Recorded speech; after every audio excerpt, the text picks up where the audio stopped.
The Spiffing Brit is one of the UK's largest YouTubers. With over 3 million subscribers and 500 million views, Spiff has grown his YouTube channel in a very specific and creative way. And it has nothing to do with the fact that he's British.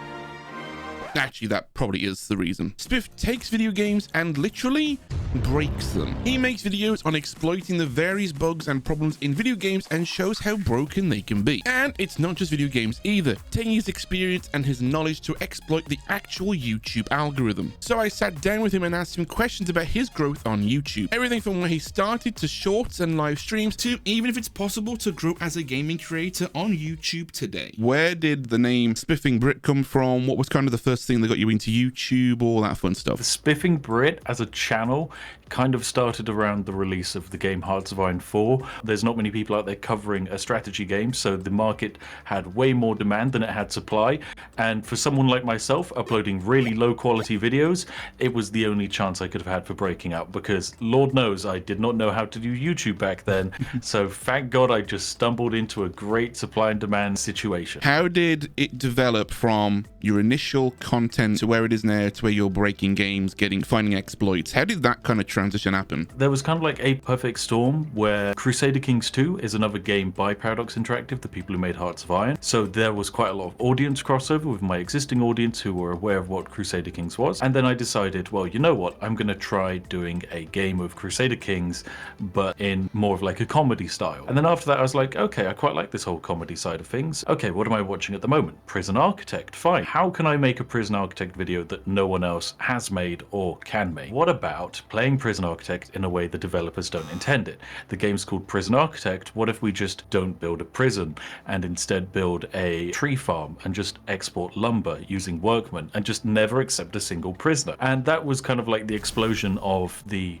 start of exploits on my channel. Luckily, because there was hardly any competition, it allowed me to then improve myself without actually being overtaken by others. And so it allows you to build up over time the foundation of being a good YouTuber. How do you find the games you want to break? What's kind of that process? There's kind of two styles of videos we make on the channel. There's the style of, this is the video that most people at the moment are going to want to watch. And then there's the style of, this is the video that people are going to watch for the rest of time because only we can make it. Now for the first category, like what people want to watch at the moment, that is basically what games are popular at the moment or have just released or are going to release. And then the other type of video is, what can we do that no one else can? And so for us, that's more of like our Final Fantasy breaking the stock market video. Like, this is a video that only we can produce. We're going to spend months doing it. And we know that when we release it, it might not be our top performing video on the channel, but we know over time that video is going to be something that will accrue millions of views over the span of a year. When that video that we uploaded released, the Final Fantasy video, it was 10 out of 10. It was getting 25% less views on average than our entire channel, which is abysmal. That's terrible. We hardly ever have a 10 out of 10. And it's like, oh my God, this video's failing. Except of course, we know it's not. We know that the video is good, that there's nothing else like it. It's entertaining, it's funny, it's fast paced, it's exactly what our audience is looking for. So we just change up the title, the thumbnail, and then lo and behold, it's now like our best performing video of like the last 2 months.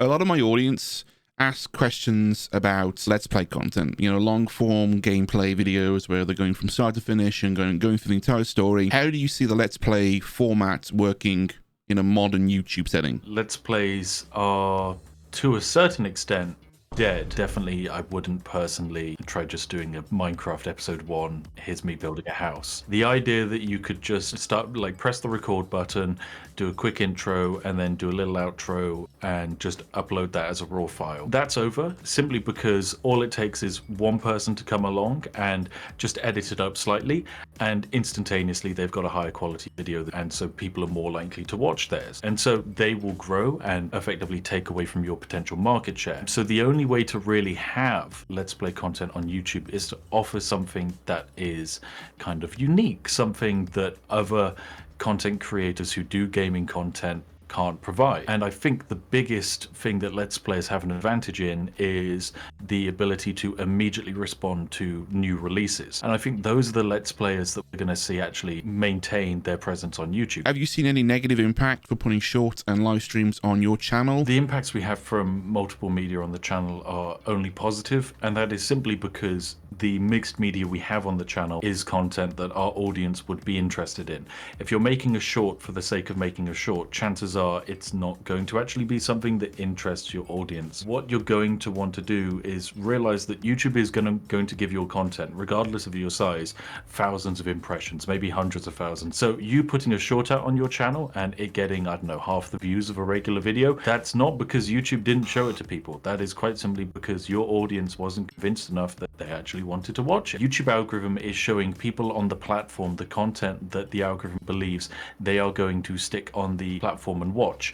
And it's not just showing them one video. YouTube is showing each kind of like person on the platform tens and hundreds of videos in between each video they're watching, with the idea that any one of them is going to be enough to convince that person to continue watching something on YouTube, and your video will be in the mix. And this is actually a huge benefit to us as creators, because it means YouTube as a platform is continuously growing and has such a huge potential pool for us to get viewers from.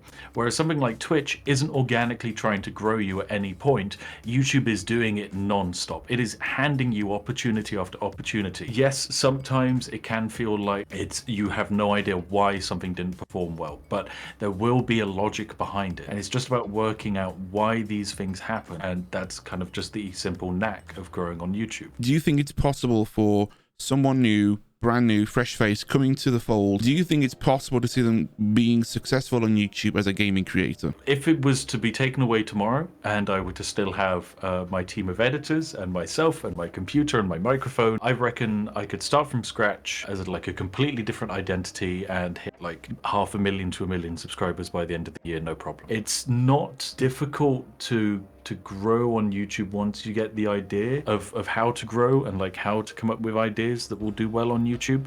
I think if you want to make content on YouTube, there is literally no bad time to start. Like, you can just be creative, have good ideas, think about something that you can do, that only you can do, and go and have some fun presenting it to the world. And if you're wondering how you can make your own gaming videos unique, then you need to watch this video next, because this video will help you understand the secret to making great gaming videos that will stand out from the crowd. And finally, I want to give a big thank you to Spiff for giving us his time to chat with me in this video.